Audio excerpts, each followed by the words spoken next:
real quick, I want to touch on self-love. I know a lot of us say that we love ourselves, but do we really love ourselves?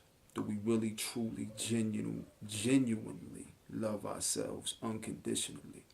Or do we love ourselves with conditions? Do we love ourselves with limitations? Do we even know what it is to really love ourselves? Do we even know what it really is to love, or what love is, period?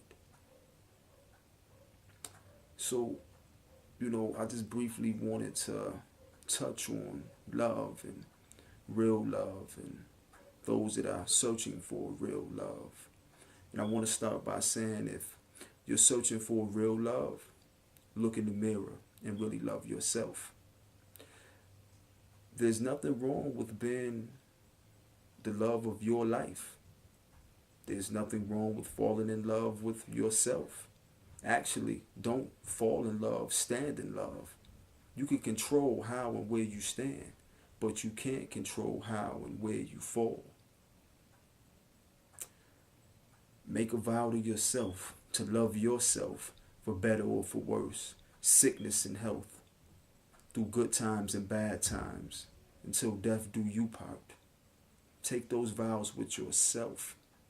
Those vows aren't strictly for someone else or for marriage. And if so, what's wrong with marrying yourself, with having a union with yourself, with unifying yourself? Because that's what makes you a circle, a ring, a whole.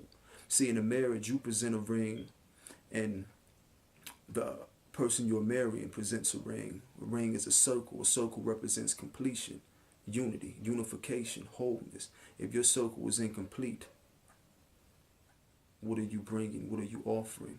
See, a lot of people have incomplete love and don't completely know what love is. So they buy material rings to substitute for the lack of the ring inside themselves, the completion inside themselves.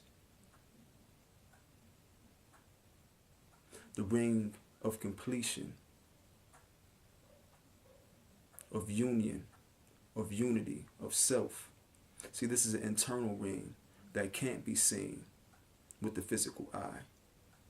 But to compensate with, or to compensate for this lack, we use this material ring. But we need to get back in touch with ourselves. We need to know what love really is. See, self-love is the most difficult love to give. It's less difficult to love others than it is to love ourselves. If you love someone else with all of your heart, what's left of your heart to love you with? What's left of your heart to love yourself with?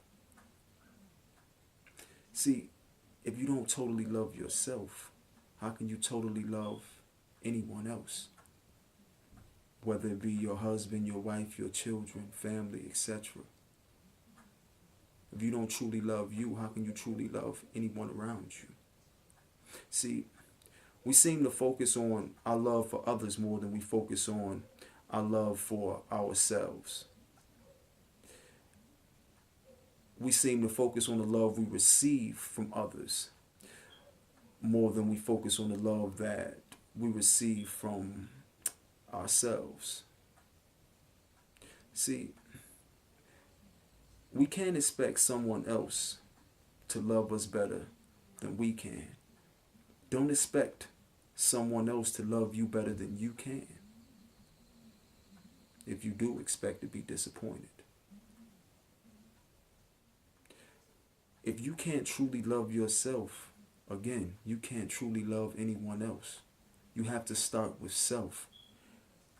Start with self-love. It all begins with self. It all begins with you. You have to fully love yourself. You have to truly love yourself. You have to fully and truly love yourself.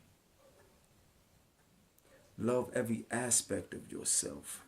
24/7, 365. No breaks, no time off, no exceptions. Full-time love, not part-time love. No part-time love is allowed. You have to fully love yourself all the time, unconditionally, without limit. The good, the bad, the ugly. Accept every aspect of yourself. Those areas that need to be strengthened, strengthen those areas. Don't deny those parts of yourself. Don't act like they don't exist. Don't fear those aspects of yourself. Face them. Mold them.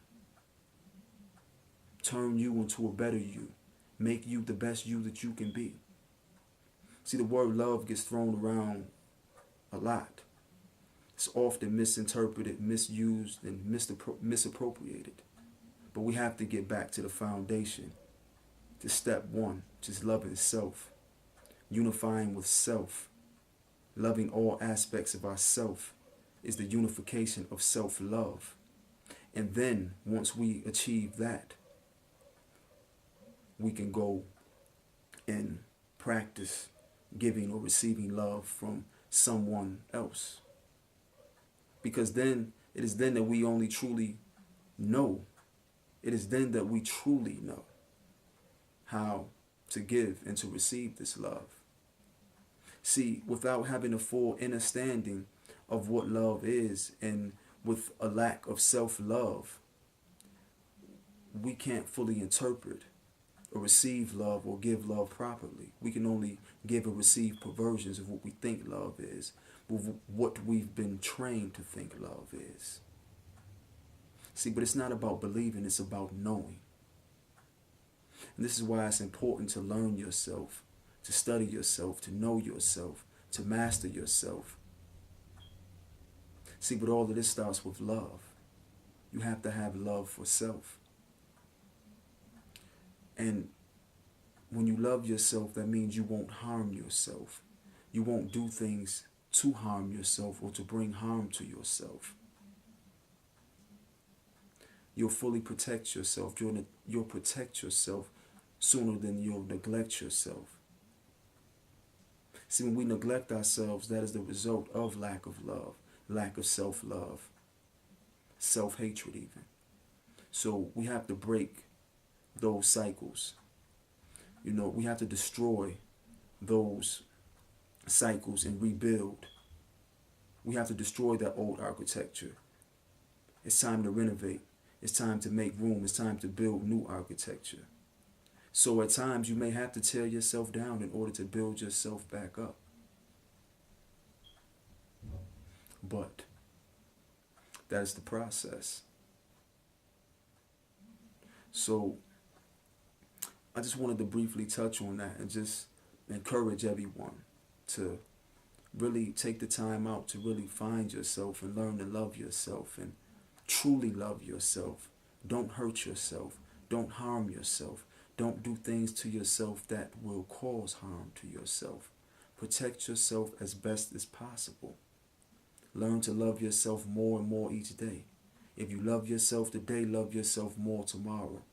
The more you love yourself, the more you'll protect yourself, and the less you'll neglect yourself and those around you. See, it all starts within. If we have love radiating inside of us, that will reflect outside of us, and we will radiate that love outside as well. So this is why it's very important to start with self first. We have to be the change that we want to see. If you want to love, if you want a world filled with love, or if you want to be loved and you want to be circumferenced in love, you have to radiate this love. You have to exemplify that love. You have to know how to give that love that you want to receive.